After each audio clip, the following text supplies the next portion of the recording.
Next up is a returning speaker to the 21 convention. I had the pleasure to introduce him just a few months ago in London. Amazing speech. Can't wait to hear what Yaron's got in store for us today. This is Yaron Brook. He is the president and executive director of the Ayn Rand Institute. He's the co-author of an upcoming bestseller, keep your eyes peeled for it, called Free Market Revolution. And you can find out more at AynRand.org. That's AYNRAND.org. So let me help me introduce Yaron to the stage. Thanks. Thank you all. And yeah, it is going to be a bestseller, and I need your help so you can pre-order copies on Amazon as we speak on your phone. So I want to kind of leverage what you just heard from Eric and kind of use the material we just talked about to kind of take it to what I think is maybe a deeper level or the next level and build on the material we've already heard. One of the issues that I think exists out there in the whole, if you will, self-help industry, I mean, which is a huge industry, and it seems to ebb and flow in terms of the theories, and it's, as Eric mentioned, it's been around since the early part of the century. And hey, if they got it right, why do we still need more stuff, right? I mean, why isn't this a done deal? And I think that the whole phenomena brings up some interesting questions of why is there a need for this industry? Why is it so challenging, right? Why is it such that we keep getting these ups and downs, and we keep getting all this contradictory advice?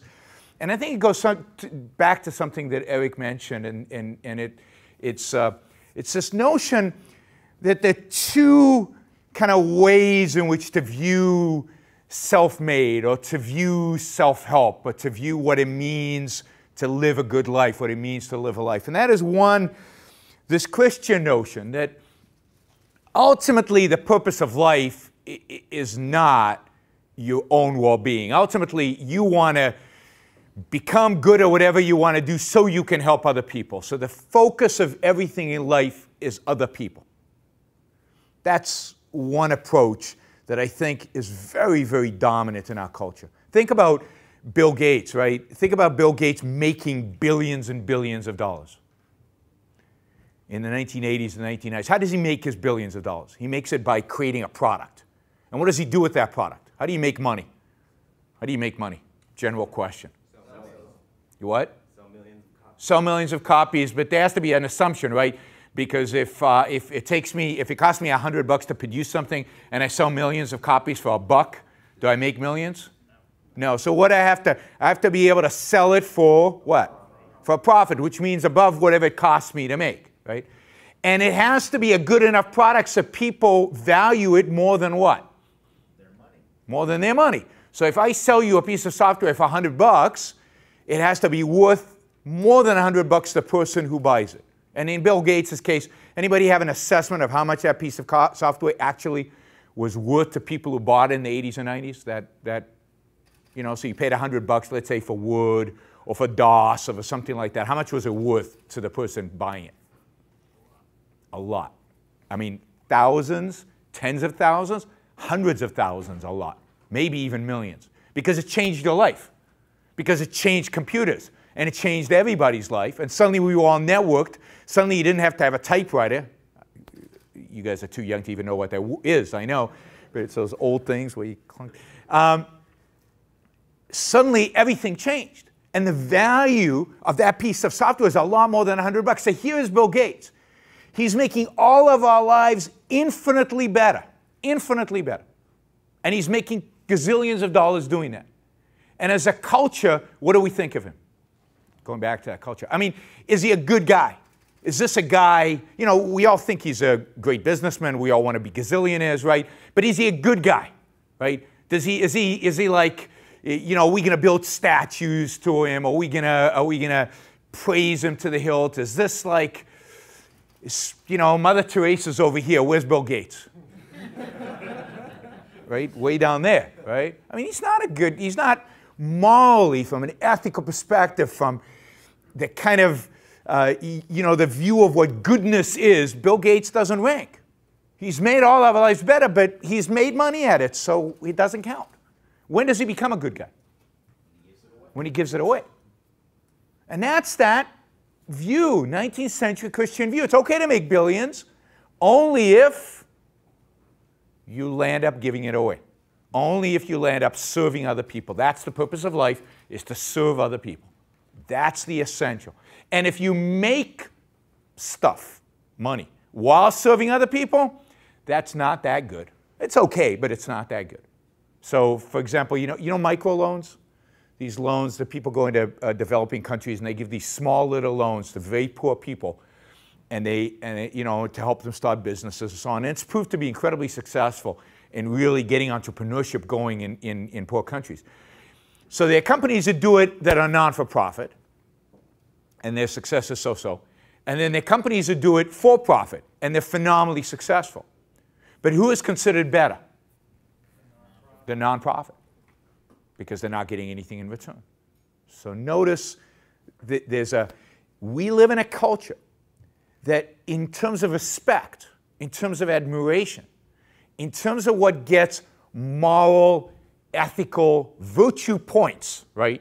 You get them when you sacrifice. And what does the sacrifice mean? You give something, and what do you get in return? Nothing, or something less valuable, right? Because if you give something and you get more in return, what do we call that? Profit, we call it a trade, right? That's a trade. When I give you something and you give me something that's worth more to me, you got something more and I got something more, that's a trade, right? And that's a win-win. We're both better off. When I buy Microsoft product, Bill Gates is better off, I'm better off. It's a win-win. Sacrifice is lose-win, or win-lose, depending on what side of the sacrifice you're on, right? So, and that is way up here. That's up there with Mother Teresa, right? That's good. So we live in a culture where lose-wins are good, and win-wins are just okay. Kind of weird, right? Just doesn't, there's something strange about that. But think about relationships. Think about the value we place and just our terminology. We talk in hushed tones and with reverence towards people who sacrifice. How wonderful that is. In other words, losing is good. That comes out of this notion that your life is not your life. The only purpose to make your life better is to serve other people. The alternative to that has always been presented as, yeah, you should make the most of your life, and what that means is whatever you feel like it is, whatever you feel like doing, anything goes. There is no standard for determining what is a good life, right? Whether it's $1 billion, a hot woman, whether it's this career, that career, whatever you feel like doing is good. Feelings is the guide. Feelings is the motivation.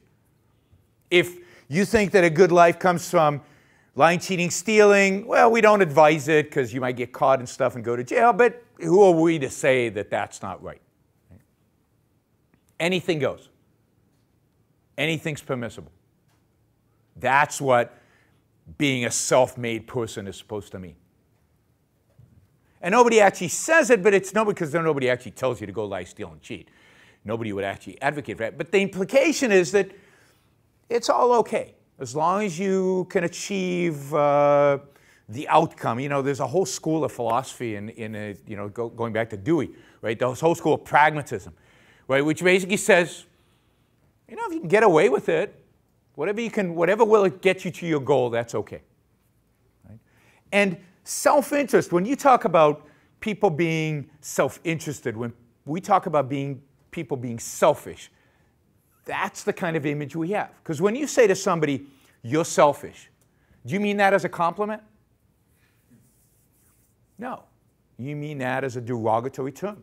When we look at somebody and say, that person's selfish, what do we mean by that? We mean he's a what? What? Egotistic. Yeah, but what do we mean by that? What kind of behavior is he exhibiting when we say that? What's that? Do we really mean he's being successful?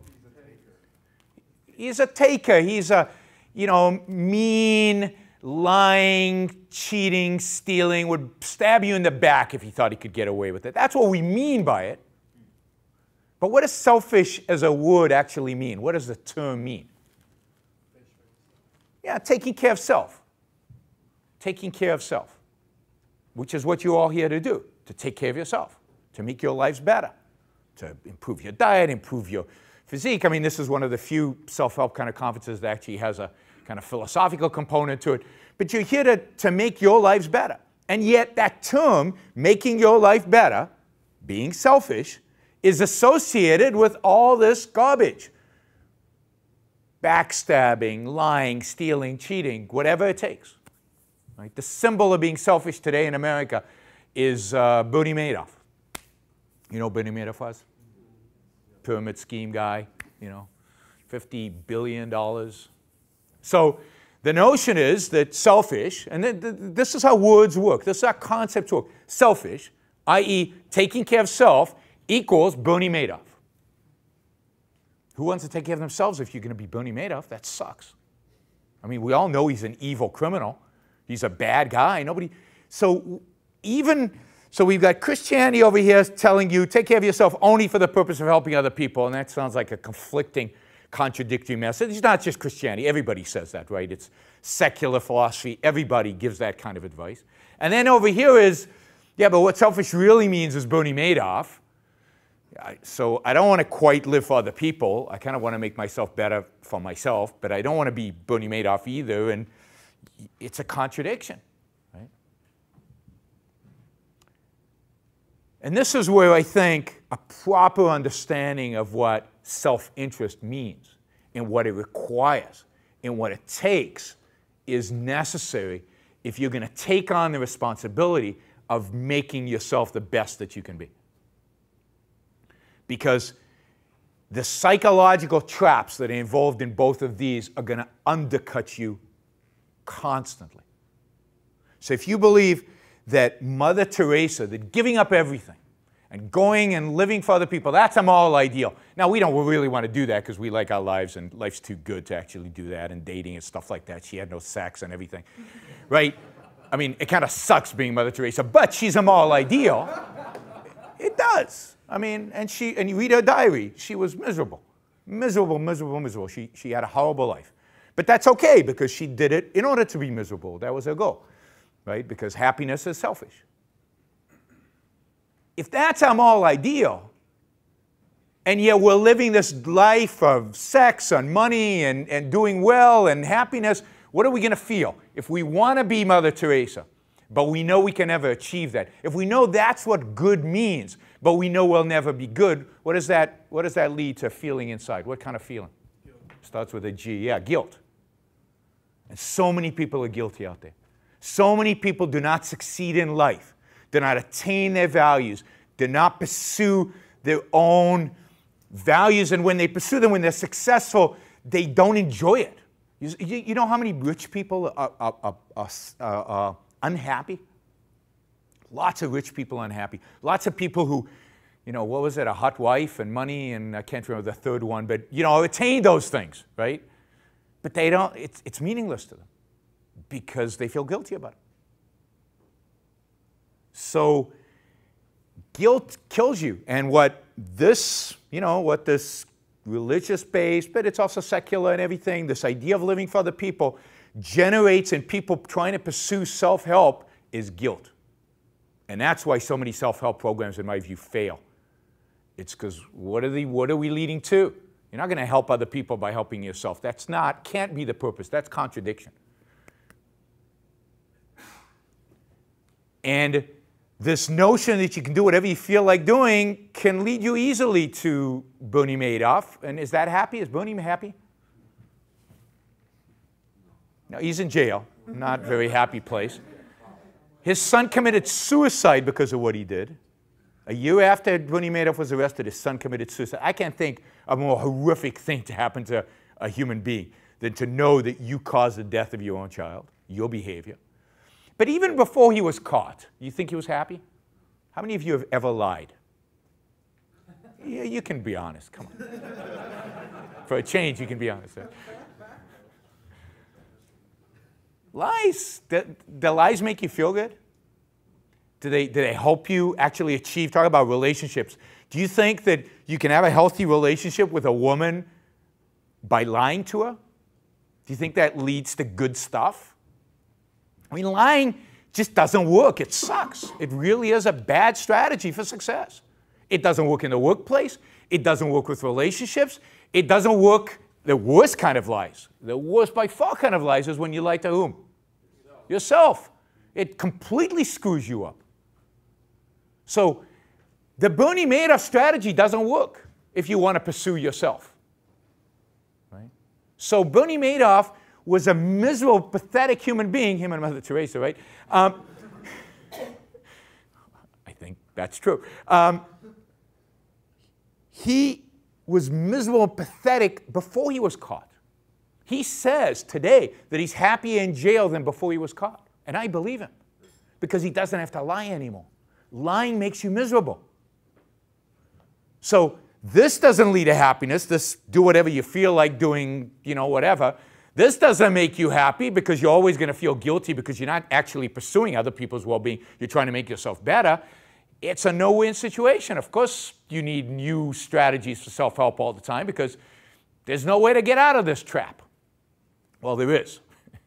And Eric started to talk about it, and I think it's Ayn Rand's idea of what morality is really about, what goodness, what righteousness, what virtue is really about. And it's not about other people. When people tell you your purpose in life should be to help other people, the real question to ask them is very simple. It's 3 letters. It's why. And there's never any answer. Why should I help other people? Why should my purpose in life be to serve others? Why? It's because somebody said so. That's the only answer that exists. But the real question is, we're all living beings. We're all living beings. Individual living beings. What should be our purpose as a living being? What is the purpose of every living being? There are no plants in this room. I would have pointed to a plant. But, what do plants try to do? You ever had a plant? I hope you have plants. Life is good, right? All life. Plants, you put a plant in the shade. What does it try to do? It tries to grow towards the light. Why? What's it pursuing? What's it trying to attain? Life. It wants to live. It's trying to figure out, trying to get the value that is required for its life. What is the value in this case? Light. If you put it in dry soil, what does it do? Roots go searching for water. For the value, which is water, because the ultimate value for that plant is what? Is life. It faces a choice, just like all of us. Life or death. Existence or non-existence. That's the ultimate choice every one of us faces. Self-improvement ultimately is all about choosing to live. Making the choice that the plant automatically makes. We're the only species, by the way, who can choose not to make that choice. We can choose to commit suicide. We can choose to do it fast, by jumping off a building, or we can choose to do it slow by being Bernie Madoff. But he's chosen to die. He's not living. Life in prison is not life. Life as a lying, cheating SOB is not a life. It's death. Very slow, with lots of torture on the way. Just think about what it would mean to lie every day to your best friends and to your family, which is what Madoff did. That's torture. Right? That's death. Worse than death. So every species out there has automatically geared in it the choice to live.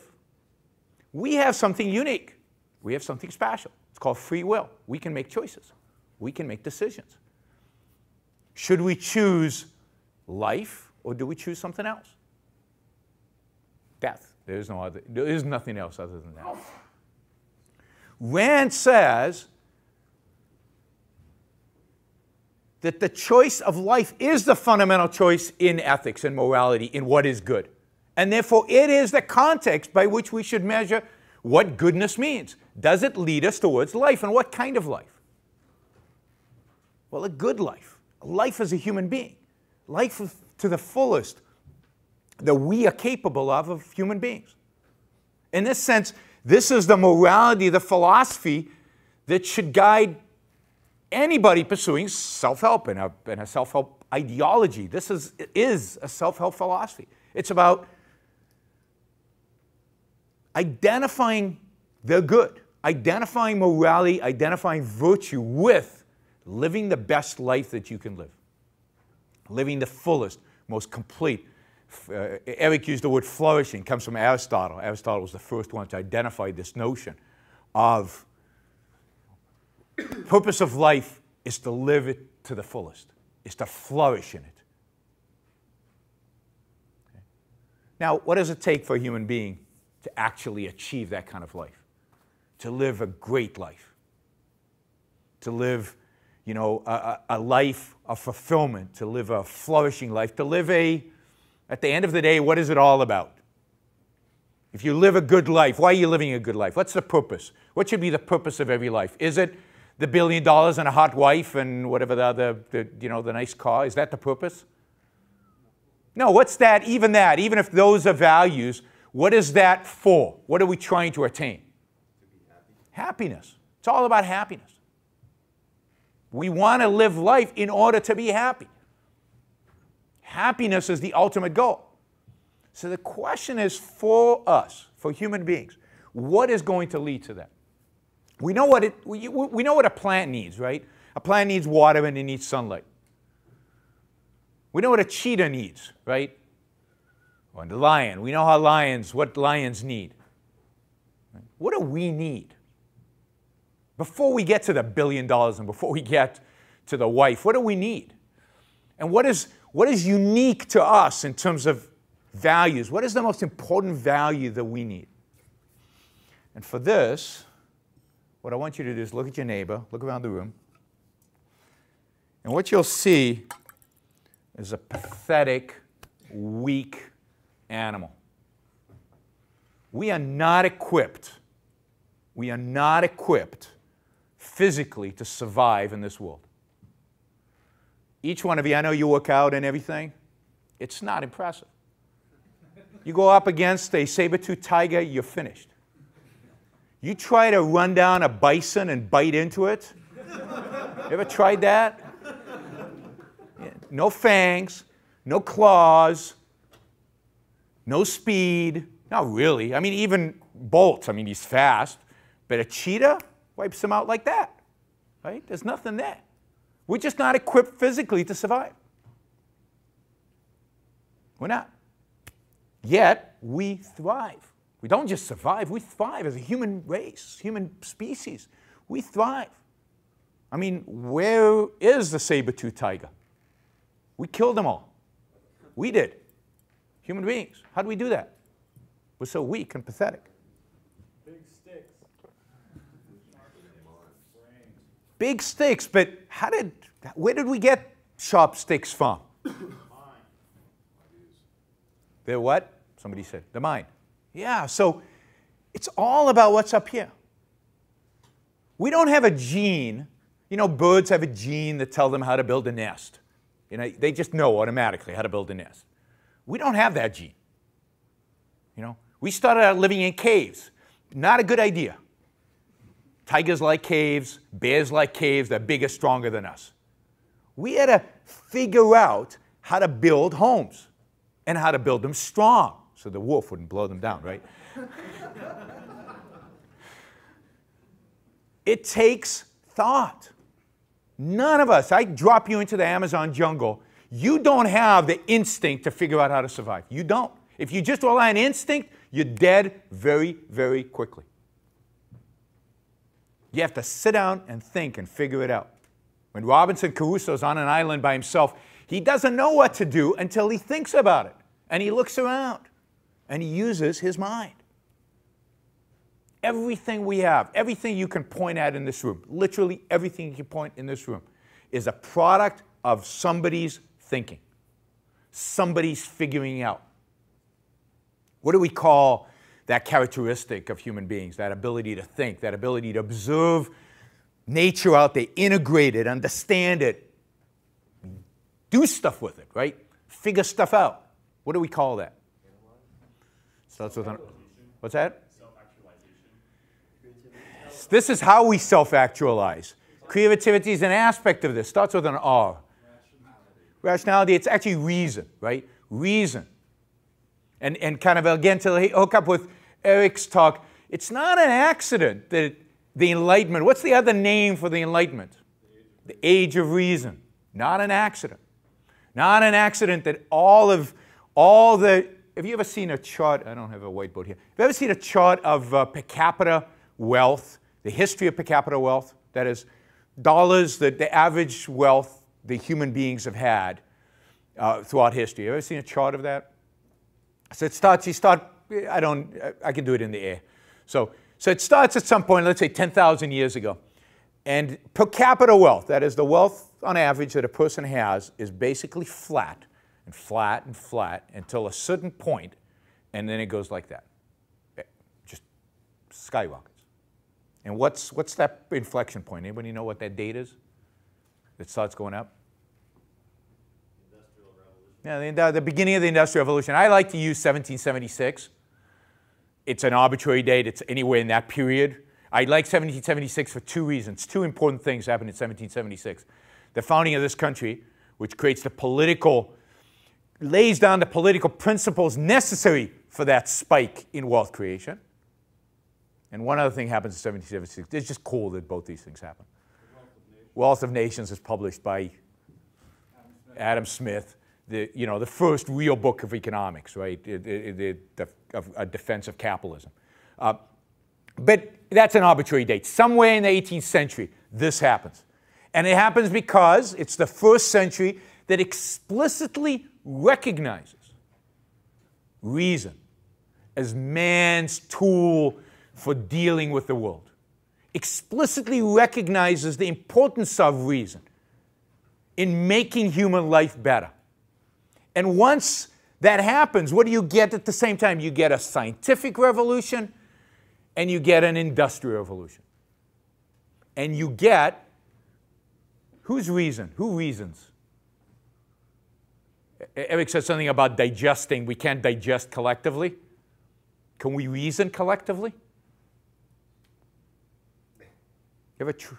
Is there a consciousness up here somewhere that is collecting all our consciousnesses in which we reason? No, who reasons? Individuals. Each one of us reasons. We each have a mind. We can share ideas. We can feed off of each other. We can trade intellectually. But it's us as individuals who are the only ones who can actually reason. So it's not an accident, too, that the Age of Reason leads to a political revolution that's about individualism, which is what the founding of this country is about, the right to life, liberty, and the pursuit of happiness. Your right, each one of you as individuals, not some collective right, your right to life, liberty, and the pursuit of happiness, right? So the Age of Reason leads to industrialization, it leads to individualism, it leads to that. You don't get that until reason is discovered during the Enlightenment. Before that, if you think of think of the poorest people in the world today, I don't know, Africa, Asia, wherever, probably Africa. That's how everybody lived 300 years ago, pretty much. I mean, there were some people who lived up here, but they were talking about income inequality. Income inequality was really dramatic back then, right? The kings and then everybody else. But everybody else pretty much lived subsistence farmers like the poorest people in the world today. Just to give you a sense of how, in a sense, not really lucky, but how much we benefited from the fact that this happened. This is all before us and we're benefiting from it. Okay? So reason. Reason of what makes everything we have around us, these lights. I mean, Thomas Edison's reason, right? We get electricity. We get the light bulb. I mean, Benjamin Franklin. Without his work, we wouldn't have electricity. We wouldn't have a light bulb. Okay? These buildings, architects, somebody had to figure that out. Again, no gene. But everything in your life is about that. Everything in your life needs to be figured out. You don't have an instinct for mating. We don't. It's hard, right? You got to figure it out. I mean, you got to talk this morning about some strategies around that and how to think about relationships. That was the whole point. How to plan. And it's really crucial. This is about thinking. Even when talking about how to think about yourself and how to undo, you know, maybe certain psychological issues, it's about thinking about yourself. There's no other way. You know, they have these rooms that are all patterned. You go and you yell and you scream and you bang on the walls. It's fun, but it doesn't help you. Right? The only self-help is from figuring out what the problems are and figuring out what the solution should be. Thinking, thinking, thinking. So if you really want to be properly selfish, not the lying, stealing type, but the type who takes care of self, then the number one value, the number one virtue has to be thinking. Has to be taking reason, taking rationality seriously. Taking your own mind seriously. So we're here about cultivating a body, and that's great, about how to eat right and how to have a good physique. And you need that, right? Because you need to be healthy in order to do anything in life. But to really achieve something in life, to really be good at what you want to be, you need to use your mind. You need to figure it out. Even when it comes to diet and exercise, right? Who is being brought up here? It's people who've studied it, who've done research, who've figured it out. Right? They've used their mind. They've used reason in order to figure out diet. And if you spend, you know, a lot of us spend a lot of time reading diet books and reading nutrition books and looking at the labels and figuring out what we can and cannot eat. And we spend a lot of time figuring out what kind of weights to use and how many times a day to exercise, or how many times a day, how many times a year to exercise, I guess it's going to be, right? Because the whole idea is you shouldn't exercise too much. But you know, what kind of weights and all this stuff, right? We spend a huge amount of time on that. Well, what I'm saying is that's the kind of time and thought and effort and energy that needs to be spent on every aspect of your life. Every aspect of it. What kind of career do you want? What am I really good at? Right? And it can't just be about the money. I mean, money can be important, but it can't just be about the money. Because believe me, if you set the career goal, if you set your goal as I want to make $1 million, but the only way to do that and get $1 million is to do something that I hate doing, getting the $1 million is not going to be satisfying. It's not going to be fun. You're not going to enjoy yourself. Rather be poorer and do something that you love doing than be rich and hate what you're doing. It's about the process. It's about what you love and understanding what you love. Take Eric. You know, he could have gone and invented a light bulb or something, right? But he loves teaching. And you know how much they pay teachers? Nothing. I mean, it's like one of the poorest professions out there. True or not, right? Yeah, absolutely. But he loves it, right? So, I mean, I can guarantee you he's happier standing in front of a classroom, teaching on a regular basis and making less money than going out and working, I don't know, on, what would you, I don't know Eric well enough to know what he would have done otherwise. I would have done, I've got a Ph.D. in finance. I could have gone to Wall Street. I could have gone to Wall Street. But I would have been bored in Wall Street. This is much more fun than making millions of dollars on Wall Street. For me, not necessarily for you, but for me. I wouldn't exchange my life for a life on Wall Street any day. Yeah, I'd have a fancier car. You know, I don't think I could have a hotter wife than I already have. It's true. I'll be married in February. I'll be married 30 years.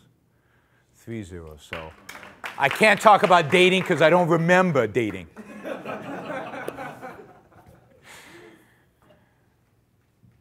So for Ayn Rand, for the idea of truly being self-interested, the key is to think, but to think about everything in life, including, as I said, career. What do I love doing? Why do I love it? Do I love it for the right reasons? Somebody talked about parents giving advice, right? A parent cannot choose a career for you. Cannot choose a career for you. You have to choose it. And, you know, I used to ask my, you know, because there's this idea that you should choose a career based on what will do the most good for humanity, right? It's this, again, this 19th century notion. I used to ask my students, how many of you made a list of all the professions in the world and then ranked them based on the social utility where you could do the best for humankind and chose that? And usually there's one poor soul who raises their hand. And then I used to tell the class, you selfish bastards, right? Because you chose based on what you wanted to do. But that's a good thing. That's what it's about. Being selfish is not a bad thing if done right, if done properly, if done fully in what it means to take care of self. So be rational in everything. Now, what does that mean? Does that mean no emotions? Robots, like me, right? I'm emotionless, no passion. No. Emotions is what you live for, right? It's the emotion, it's the good feeling, it's the happiness, it's the fun, it's the satisfaction. Those are all emotions. Those are all of feelings. That's what you live for. But they're not mechanisms. Your emotions don't tell you what's good for you. They don't tell you what's right. They don't tell you, you know. And you don't live for the highs. You live for a constant high. I mean, you don't live for the highs when you know there's going to be a big bust at the end. Right? So being selfish, being self-interested, doesn't mean that if there's a line of cocaine here, I'm going to take it because, you know what, I'm going to feel better afterwards. Why not? Because I also realize, because I can think, that there's a negative consequences. And in this case, I believe at least, that the negative consequence is greater than the high. So I don't do it. You know? And you can apply this to the kind of food you eat, right? Sometimes emotionally, we'd love to have that huge, super great chocolate full of sugar and carb piece of cake. And we understand when it comes to food that we sometimes have to avoid that and suppress, you know, not follow our emotions but use our head. Well, again, that same principle needs to apply in everything in life. You might be attracted to an incredible woman who is going to incredibly destroy you. And if you sat down for a minute and thought about it, you'd realize it. But you know, she's hot. But weigh the benefit of one night of hot sex versus she's going to demolish you, right? I wouldn't know what that feels like, but I've seen the movie, right? It's just not worth it. It's like the chocolate cake. It's not worth it. But you need to be able to use this consistently in your life in order to be able to make those kind of judgments and be able to be strong enough. And this takes strength because we're not taught this. We're not taught to stop and think. Particularly with modern education, we're taught to emote. We're taught to follow our feelings. You know, we're very touchy-feeling these days. You know, but that's not right. It's not what's going to lead you to the right decisions. We're taught to listen to everybody's advice. Well, most people don't know what's good for you. You know who knows what's good for you? You do. If you spend the time to think about it. Okay, so my pitch today is thinking, right? It's thinking, thinking, thinking. Underlies everything. Everything in life, and underlies the whole foundation of self-improvement. Every aspect of it, everything you hear up here over the weekend needs to be evaluated based on that. Right? Does this make sense? Is this the way I want to live my life? Is this going to lead me to a better life? And that's their burden, to show you rationally, through reason, that it is, that it's going to. I hope I haven't spoiled the weekend. So, I'm kidding. So that's self-interest. So emotions, good things, but they're not tools for making decisions. Where do emotions come from? Why do we have the emotions that we have? Keep us alive. They keep us alive. In what sense they keep us alive? Yeah, but should we? I just made a whole case for not making decisions in your survival based on emotions. Because where do emotions come from? Are they just random chemical whatever in the body? They come from the mammal brain. They come from the brain that was there before this brain developed. Yeah, I don't, maybe, but I don't think that factors. Have ever you had a change in emotion? Because change leads one to understand what happens.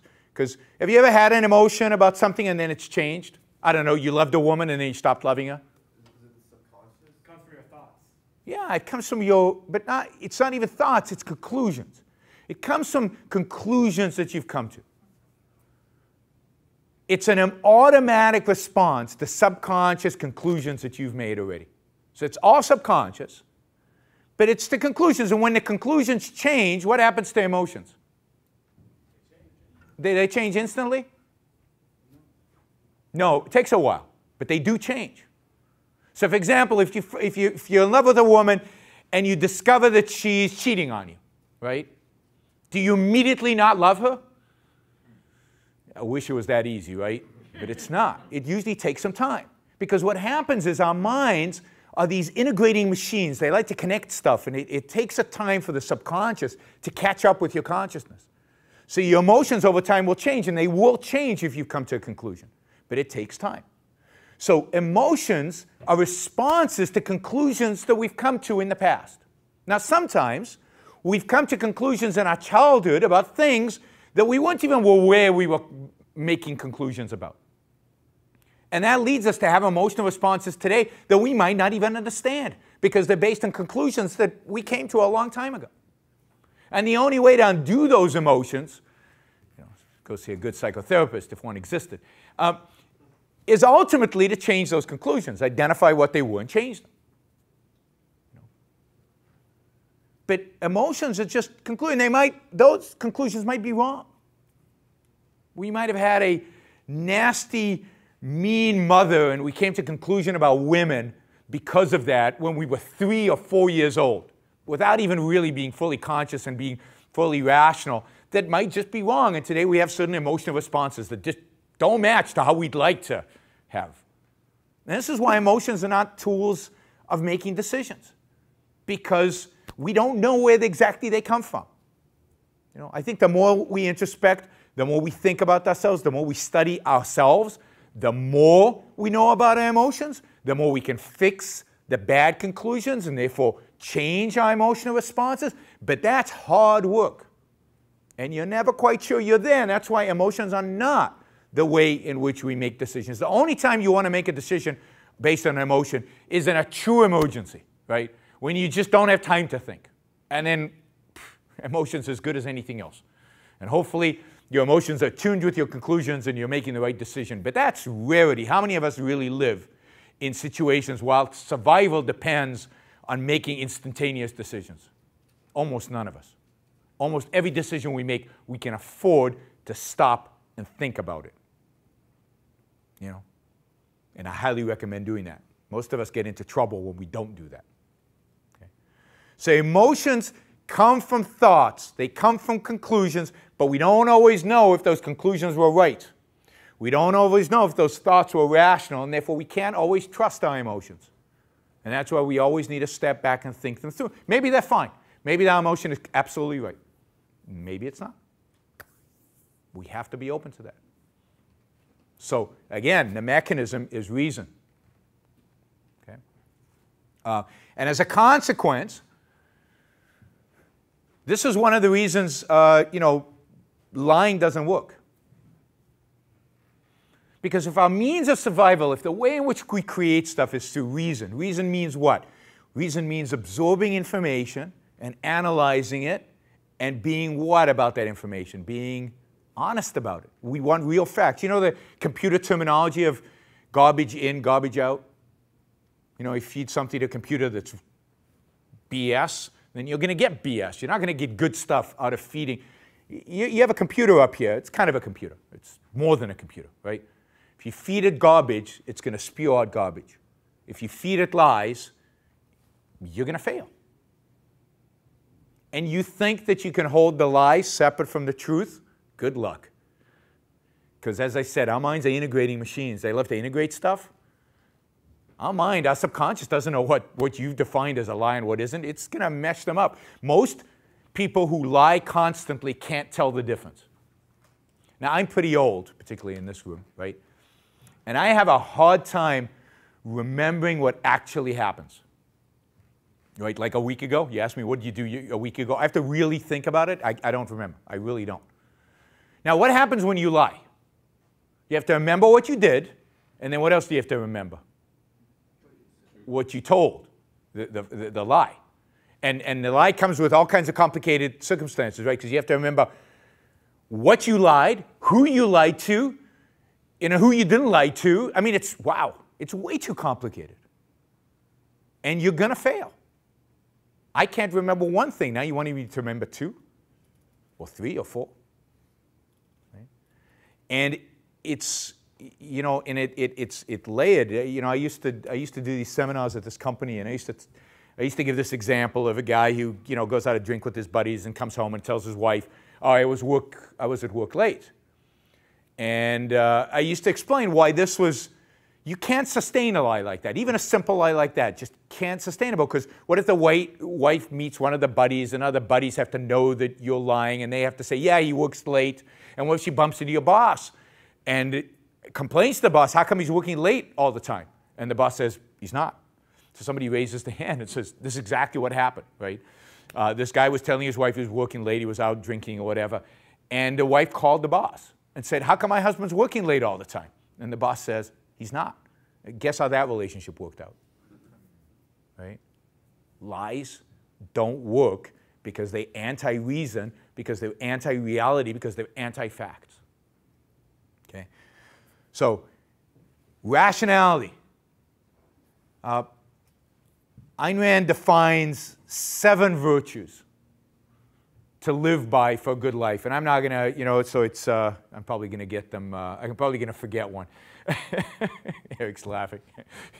Rationality, honesty, right? We just talked about honesty. And honesty is primarily not faking reality, primarily for yourself. Justice. Justice is being rational in how you deal with other people. It should be rational in how you deal with yourself. It should be rational in how you deal with other people. People should get what they deserve from you, good or bad. And you have to be objective and rational about that, not emotional and subjective about it. Okay? Independence. You have reason. You have a mind. You are the only person who can do thinking for you. You can get advice from other people. Advice is great. You want to listen to other people, particularly smart, and if they have your interests in mind. But you are the one who's going to make the decision. You have to. You can't relinquish that. It's your life, nobody else's. You can't listen to your mother after a certain age. I mean, she's great, and I'm sure she's smart, and I'm sure she has your own interests, but you have to, you know, you have to make those decisions. You have to understand what she's saying if she's got your own interests in mind, but you have to make the decisions about what's right and wrong for you. Integrity. If you say stuff, if you believe that you're going to be rational, that rationality is good for you, then you got to do it. Right? You got to walk the walk of reason. Right? I always miss one. What am I missing? Productiveness. Yeah, how can I miss productiveness?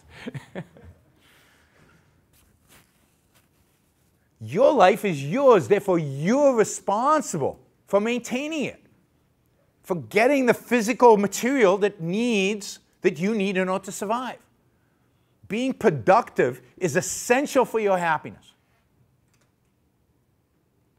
I'm going to end with these 2 virtues, productiveness and pride. Pride is your commitment to be morally perfect, to be the best that you can be. Not in a superficial sense, not just the biggest, the richest, the strongest, but the best in everything that you do. That's what pride is, that commitment. And what do you need in order to have that kind of commitment? You need to have self-esteem. You need to know that you're worthy of being good. And where do you get self-esteem from? It gets from other people, from ribbons, from medals. You know, we live in a generation where everybody gets a ribbon because they think that's how you're going to get self-esteem. Now, only you can give yourself self-esteem. Self-esteem comes from achievement. But it doesn't just come from achievement. It comes from recognizing the achievement. You achieve and you pat yourself on the back. Not your mother patting you on the back, not your friends patting you back, not your coach patting you on the back. Michael Jordan became Michael Jordan because he recognized that he could be the best. And every time he was good, he recognized that he was good, and he recognized that he could get better and worked hard to get better. He recognized. There's no, if you look at Michael Jordan, there's a guy with self-esteem. He's incredibly self-confident. Incredible, have a sense that he's worthy of being the greatest basketball player of all time. It's not just an accident. He's worthy of it because he worked hard. He attained it. He's got what it takes. And so it's getting those achievements, recognizing those. And what area in life do you think you get the most self-esteem from? Where do you achieve stuff in life? Really? People talk about, where do you spend most of your life? Work. At work. At work. It's not with family. It's not at the gym. It's not in the front of the mirror. It's at work. So if you want to build a life of self-esteem, then find work you love and do it really, really, really well. Not because other people expect you, not because you'll get rewarded for it, but because you will reward yourself when you make those achievements. Stretch yourself, push yourself, challenge yourself. That's where you'll get the self-confidence to be good at everything else in life. But that's the foundation. The foundation is to be good at what you do at work, being productive. And I wouldn't even call it work, I'd call it a career, because a career is something planned, a career is something long-term, a career is something you develop, you move towards. It's not just the work I'm doing right now. It's the career I have. And a career is not about money, it's not about prestige, and it's not about other people, it's about you. And it's about making the most of your life, it's about fulfilling yourself, it's about being happy. Okay. So that's the 7. That's the formula for success. But it takes work. I like to say that being selfish is the hardest thing you can do. It takes hard work because it takes figuring out what is good for me, which is not easy, and how do I achieve it. It takes using your mind all the time in pursuit of a partner, in pursuit of a diet, in pursuit of exercise, in pursuit of your work, in pursuit of your life. But the reward of that is what life is all about. The reward for that is that flourishing, that fulfillment. The reward for that is happiness. That's the payoff. That's what it's all about. Thank you all.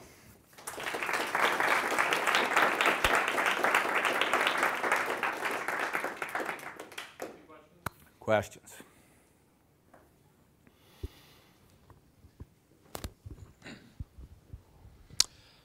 Thank you very much. I really enjoyed your speech. And I had a question, like you mentioned earlier about free choice and also how others make you feel guilty and how it's okay to be selfish.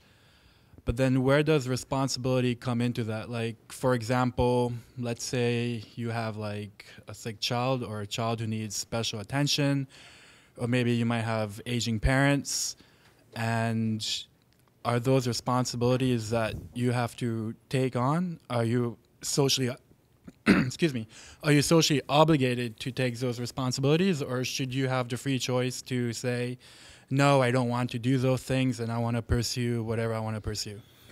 So I don't believe that you have any social obligations other than to leave your neighbor alone.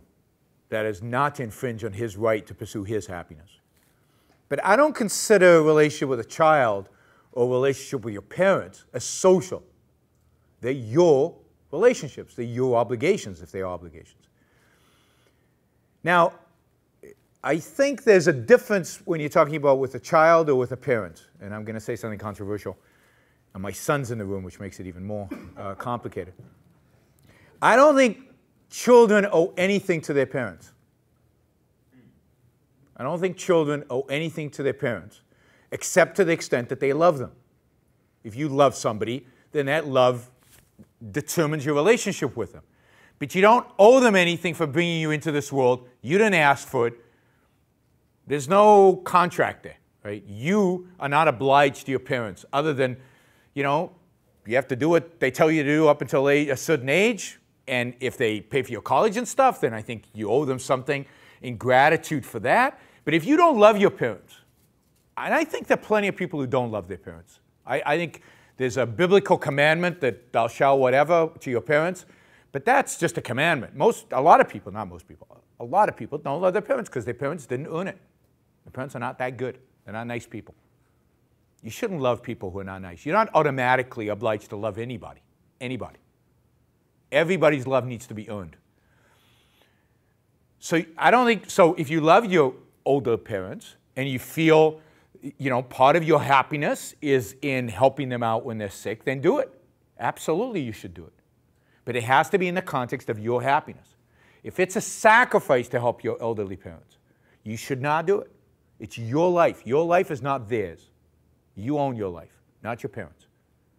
So, you should help your parents to the extent that it's part of your life. Now, I think most of us love our parents and want to help them and don't want to see them suffer. Most of us would help our parents. But I don't condemn somebody who doesn't, who says, you know what? I don't like my parents. I'm not going to help them when they're old. Fine. I think that's perfectly... It's different with children. You brought them into the world. They are your responsibility. Even if you don't like them, even if you don't love them, you took on an obligation when you had them. You didn't have to have sex. You could have used birth control. You could still, in this country, have an abortion. Right? Once you chose to have the child, you have taken on a mountain of obligation. It's a mountain. Don't have kids if you're not willing to take it on. You don't sleep the first couple of years. They cost you, I did the calculation once. It's an astronomical amount of money, particularly if you're going to pay them for college. They're a huge, huge responsibility and burden. You should only do it if you really want to. But once you do it, you're locked in. It's like, you sign a contract to buy a house. You bought it, right? You signed the contract. You might hate the house after you move in. You might regret doing it, but it's your house. With a child, you can't sell it. With a house, you can sell. So, but that's why having children is such a huge deal. Nobody should have children until they are committed to having children. Nobody should have children until they're sure that's what they want. That's why I think it's actually a healthy thing that Americans are having children later in life, because I think they're more mature and they realize what they're doing and they're taking on the obligation much more consciously versus 60, 70 years ago when people would get married in their late teens, early 20s and just have kids automatically and then suddenly realize, oh my God, I've taken on this obligation without having the maturity, the wealth, or the thought that's involved in doing it. So I think it's a very different type of relationship. With children, you are obliged because you took on that responsibility, but you chose it. You can't say somebody forced me. With parents, you don't have that obligation, but it's certainly part of most of our lives because we do love our parents. I think you had a question, right?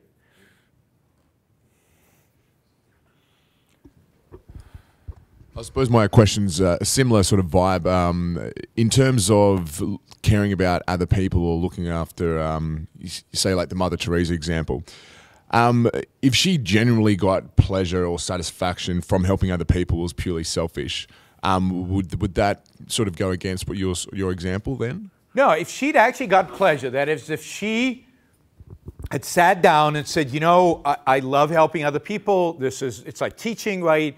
I can really help them become better human beings. I can help them rise up. And she would have enjoyed it, absolutely.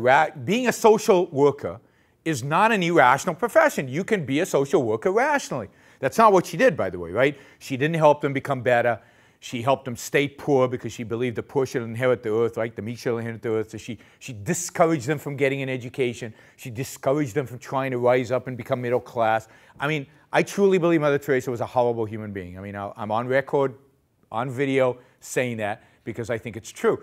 And she didn't pursue helping other people rationally in terms of her own values, in terms of and as a consequence, she was miserable. I mean, if you read the diary, she was even doubting the existence of God, and she didn't know why she was doing this. And I mean, it's very difficult when you commit yourself out of a sense of duty And that's the difference. So I'm all for helping other people. I love people.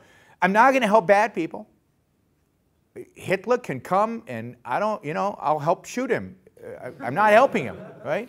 So you want to help people who you have identified as good or who are innocent, who have fallen on bad times for no fault of their own. I have a soft spot for children because I think they are innocent, right? To the extent that they're poor or whatever, it's not their fault. It's kind of, it's either their parents' fault or it's the way it is. So, but you don't want to just be random in your help. You don't want to help. So I'll help children, but I'm not going to help them at the expense of my kids. So my kids come first. Now, I don't buy this love the neighbor like yourself. Sorry. I mean, I love my neighbor. I don't love some of my neighbors. Some of my neighbors I hate. Some of my neighbors I like. None of them do I really love. And none of them come close to how much I love myself. And their kids, I mean, if there's a burning house, who am I going to save? My kids or their kids? I mean, who are you going to save? See, I'm going to do it and I'm not going to feel guilty about it. I'm going to save my kids. You're going to save, some of you will save your kids and feel guilty about not having to save their kids because that's how you were brought up. I reject that.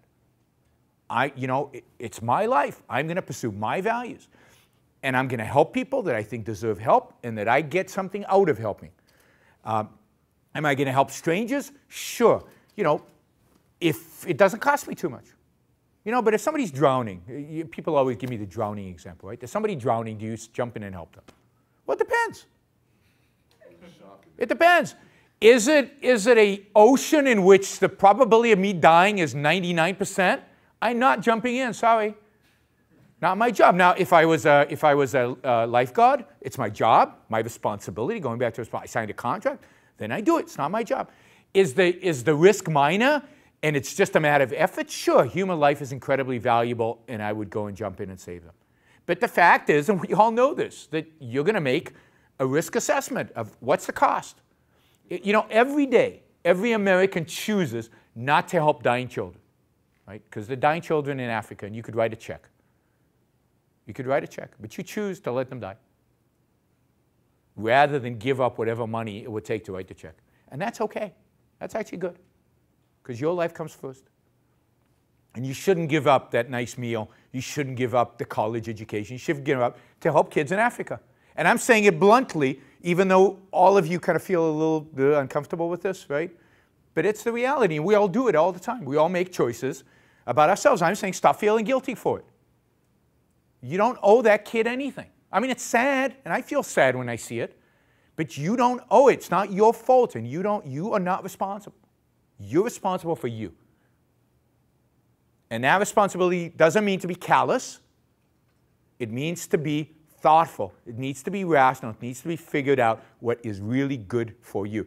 And kids that are close by are going to get more of my help than kids that are far away because they impact my life more because I'm being selfish.